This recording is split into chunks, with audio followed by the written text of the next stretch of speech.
I'm preaching to the choir, Judge. Prayer vigils and advisory committees, all that stuff's fine, but you judge where the rubber meets the road. You are that person that can protect the community from somebody like this defendant. You are that person that can either let him walk out of this courtroom on probation with a piece of paper with conditions and promises that he won't resort to this kind of violence that you saw. I'm just asking. I'm not in the habit of begging, but on behalf of this community, I'm begging that you send this defendant to prison.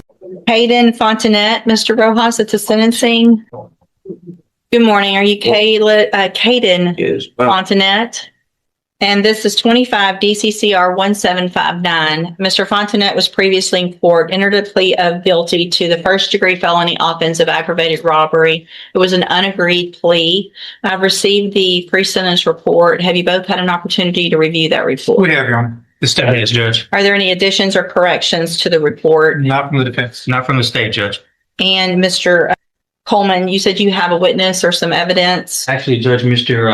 Rojas has graciously stipulated to the admission of the surveillance video from the convenience store in question. So Okay. I don't need to call my custodian record. With the court's permission, first of all, I'm offering states one. No objection. Make that states two, because this one was the plea admonishment documentation, please. I'm offering states two. No objection. States two is admitted. Permission to publish, Judge. Yes, sir. Judge, I think that's all I wish to publish unless the court wants to see the entirety of the video. I think that's enough. Any other evidence or witnesses? So just brief argument if I may. Any other evidence or witnesses for Mr. Rojas? No, Your Honor. Just like, Mr. Rojas, you may make argument first. thank Go you, ahead. Judge. And obviously, after seeing that video, it makes what we're asking for harder to do. What we're here asking for this morning, Judge, is probation. Mr. Fontenette's defendant, he is a young offender. I know the court is tired of hearing the same story over and over, and young guys with guns in here. He's got a limited criminal history. I believe this is his first felony. He's never been on any kind of felony supervision or felony probation. Unfortunately, he's just fallen into the same situation that we see so many other youthful offenders fall into. He's got no direction in life. He's very little support at home. Sees no way out of the situation that he's in, so he goes and decides to rob a store and get some money. Did the wrong thing. And if his story in the PSI is to be believable for what I believe is the right reason, he's trying to help his mom out at home, he's trying to pay some bills, keep the lights on. Certainly there are better ways to go about doing that. And I hope that the time in jail has taught Mr. Fontenette that. So you're done. We've got options here, Judge. We can send him to prison or we can put him on probation. Certainly he's on the road. If this conduct continues, he's on the road with prison. I don't know that the day is the best time to make that exit for him. He's got a long life to live. We can send him to prison. He can be there for a few years and come back out. I don't know that he's going to get the help that he really needs in prison. There are programs available on probation that if he's serious about turning his life around, like he says in the PSI, those programs can help him. And if he does take advantage of those, it in turn would make the community a little bit safer. Because there'd be one less guy running around with a gun when he does get out of prison, if that were the road that you chose to take. Planning on living at home with his mom. I think he has some younger siblings there. To his benefit, before he was even arrested, he started a GED. I think on the night that this happened, he had just finished a GED class and made a dumb decision to go hang out with these guys that he should not have been hanging out with, and did this robbery. Again, Judge, you've got two options. You can send him to prison or you can try to get him some help on probation, and hopefully he will take advantage of that. And certainly if he doesn't, we're going to know pretty quick, and you'll have another chance to send him to prison probably for a longer time. All right. Thank you. What is the status of the other two?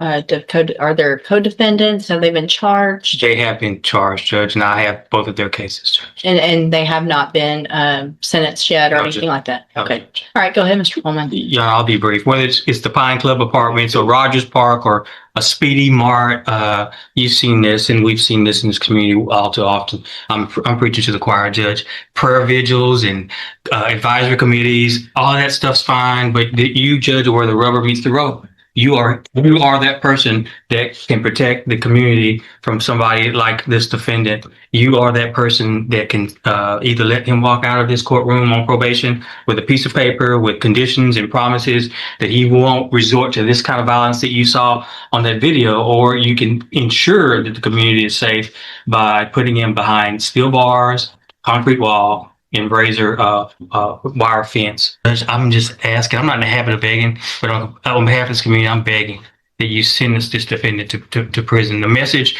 that needs to be sent to this defendant and his circle of friends and anybody who would want to be like this defendant is that if you pick up a gun with the intent to commit violence, you're going to pick up a 15, 20, 25-year prison sentence, Judge. And I'm just asking that you do this on behalf of people who live at the Pine Club apartments, who just want to live in peace, people who want to go take a walk at Rogers Park and not be robbed, and somebody that wants to stop at a Speedy Mart convenience store and pick up some snacks without becoming a victim of a robbery. That's all I have, Judge. Thank you, Mr. Coleman. So,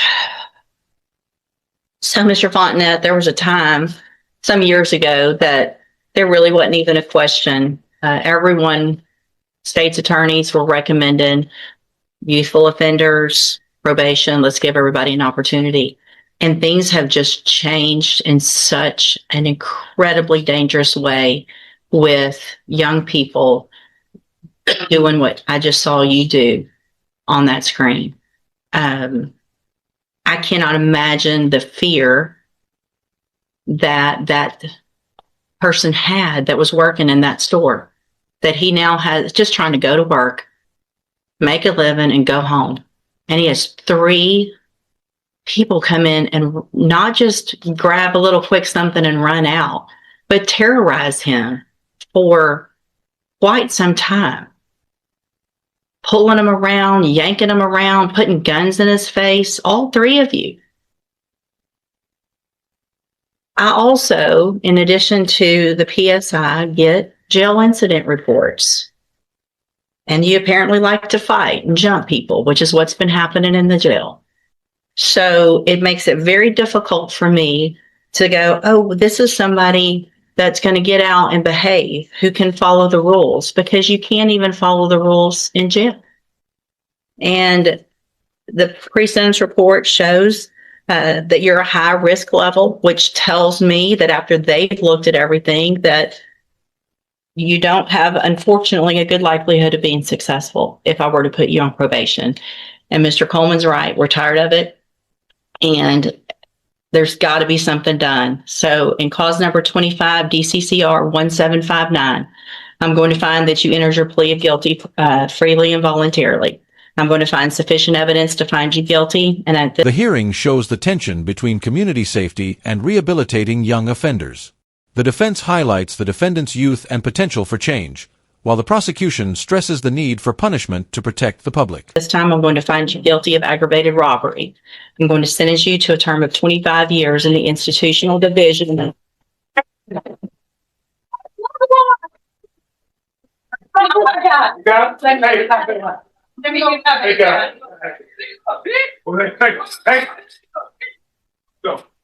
on, Mom. Here. I'm going to sentence you to a term of 25 years in the institutional division of the Texas Department of Corrections. You will receive credit on that sentence for any time that you've been in custody that the law gives you the right to receive. I'm handing you the trial court certification. This was not an agreement. You have some rights to appeal. I have also handed you a written admonishment regarding your ineligibility to possess a firearm or ammunition.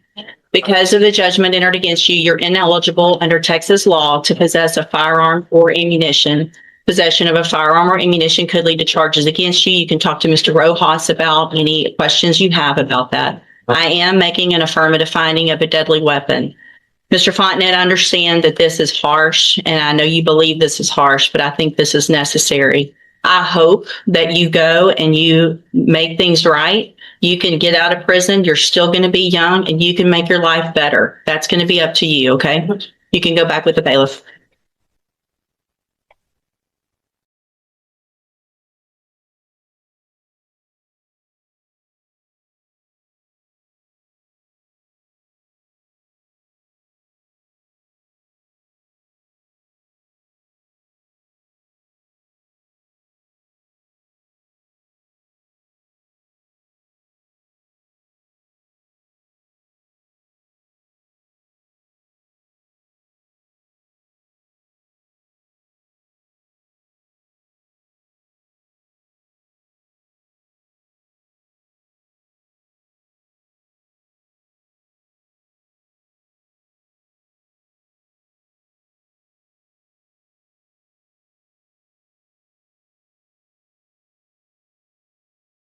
The surveillance video and proper court procedure played a key role in the judge's decision.